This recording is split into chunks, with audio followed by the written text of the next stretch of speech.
Head back to Wilmington, Delaware, where the former Vice President Joe Biden is walking up to the cameras. The last one, but we asked you if that was the last time you'd vote for yourself on the ballot. What's your answer as of this right now? I said I don't know. I don't know, and I still don't know. I have to make my decision what I'm going to do after the first of the year. It'll be a family decision, and we have time. Is that timeline you're holding to that? You think you will announce early January? No, not announce. Make a decision internally. I wouldn't announce even if I were going to run that early. It'd be too early to get started. But I would, I wouldn't make a formal announcement then. When would you make a formal announcement? Oh, I don't know. That depends on the circumstances and the field and a whole lot of things, which every candidate would look at the time. And you were out at 12 rallies over the past week, 8 states, a kind of presidential level campaigning. What did it feel to be out there? Do you have appetite for another run in that rigorous schedule? Well, I have an appetite for that, but the reason I was out there is that I was requested to be out there. As you guys have pointed out, I've been asked to go in an awful lot of races. And this is the single most important off-year election in my lifetime. And I really think it's more than just about specific issues. I think it's about the character of the country. I mean, you've heard me say that all along. You've been having to hear me say that for 6 months, but I really believe it. I think we have to change the tone. I walked in, and Congressman Mike Castle is out there. Mike Castle, Republican, governor, congressman. Bill Roth, senator for well over 30 years. Worked 30 years together. Not a harsh word one single time among the three of us. And the politics has gotten too nasty, and it's too base, and this appeal to nativism and nationalism and the phony nationalism and racism, it's just got to stop. And I think this election is going to put some brakes on it. You have a good political gut. What's your prediction? You were predicting a few weeks ago 40 seats and win back the Senate. Are you holding to that? I think we are going to, I'll be dumbfounded if we lose the House. Dumbfounded. And I'll be surprised if we don't win by a comfortable margin. Based on the seats I've been in, the 65 races I've been into. I think we'll pick up to 6 governor seats in critical states in the upper Midwest and out west. I also think that I still think there's a shot of us winning the Senate. I'm hoping Bredesen in Tennessee, I'm winning for, is able to pull it out. And I think there's a few key states to look at. And I think we're still in play for the Senate. Harder, as I told you before, I think there's a 51% chance. I'd say it's 50-50, but we need a little bit of a break, and it depends on turnout. But I think that you're going to see a number of Republicans when this election is over who've been retained or weren't running but are running in 2020. I think you're going to see them distance themselves like a number of them did from Trump in terms of his harsh rhetoric and his divisive politics. Now, your campaign events, on local level, you've heard a lot of people talking today about the rain and keeping people in here in Delaware and southeastern PA. How important is it just for people to get over it and sort of do things? This is important. A little bit of rain, man. Enjoy the rain. Come out and vote. Class change. Yeah, we got to change classes. I think, look, rain is no excuse to not exercise the most significant right every American has. This is the only place everybody's equal. Everybody's equal. Person on welfare, the person is a multimillionaire. Everybody's equal in that booth. So show up. Please vote. The character of our country depends on it.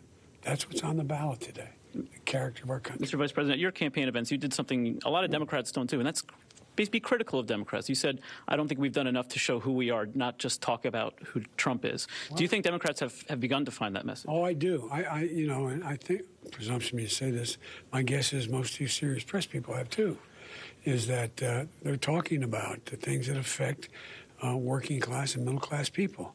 You can't live a middle class life if you don't have access to a good job. And you can't live a middle-class life, you're not able to bargain for your own worth. You can't live a middle-class life if you don't have access to affordable health insurance. Going to bed staring at the ceiling, knowing if I get cancer, I lose everything, my whole family's in trouble. It's about peace of mind. You can't live a middle-class life without being in a position where you have access to continuing education and a good education. And the Democrats have been talking about all of those things. And here's the part that bothers me the most. We have to win the House at a minimum, because these guys have announced, the opposition, the far right, and as well as Mr. President Trump, that they're going to eviscerate Social Security and Medicare. They've already put in a proposal to cut $500 billion in the House in Medicare. $500 billion to bring down a $1.9 trillion deficit they created with the tax bill. I mean, it's just not right. It's simply not right. If Democrats win back the House, so tension's going to turn to the leader's race. Do you think Nancy Pelosi should be the House Speaker, or is it time for a new leader? Oh, I like Nancy a lot. I think my guess is she'll end up being leader, but that's for them to decide. You know, when I was in the Senate, I never listened to anybody's advice on who should be the Senate leader. And I'm not going to suggest who the House should have as their leader. But I think Nancy's done a hell of a job. I think she's a serious person. They kind of do to Nancy what they tried to do to Tip O'Neill years ago. Remember? They decided to focus everything on Tip O'Neill, and Tip won, and they won, and it all came back. But it's just too early. I mean, it's not for me to suggest who they should pick. A lot of new members. The message you've articulated that you think Democrats should put forward to voters, you've also talked about some of the leaders stepping up that might also be presidential candidates. Is there anybody you think could capture that message, could speak to Joe Biden's issues if you don't end up running yourself? Oh, sure. I think there's a lot of really good. Final bell. I think we have a lot of really good candidates, from, Mitch Landrieu to the senator in California, the senator in New Jersey. I mean, we have some really quality candidates. And the hard part is, I know from experience, is breaking through. Nobody's known by more than 5, 6, 7% of the voters, before you're a candidate, or if you haven't held high public office for a long time. So I think we have a lot of good candidates. How does Joe Biden spend election night? Sitting with my family with a big screen, watching the outcome, and on the phone talking to. I've already talked to about 25 of the candidates to wish them luck, the people I've been in for. We have some incredible women candidates out there. I mean, we have some really, really great candidates. And so I'm excited. I'm excited to see. It's always an exciting night. That's our sign. Yeah. All right, Mr. President, what's the message you hope President Trump takes from election night, especially if it is a Democratic victory in the House and even the Senate? I've never seen him learn a lesson. I'm not being facetious. I don't think he learns lessons. I think he has one speed. What's good for Donald Trump? What does Donald Trump think? Tell him what's good for Donald Trump. I don't think will matter. Do you have any concerns that he might challenge the legitimacy of this vote if it doesn't go his way? Oh, I guarantee he'll challenge the legitimacy of the vote. He's still looking for that million crowd that was there for his inauguration, God's sake. He's an interesting guy. Look, this is all about choosing hope over fear. This is about choosing our friends over enemies overseas. This is about choosing truth over falsehood. I mean, it really is. This is pretty basic stuff. So thank you so much. And thank you guys for being here.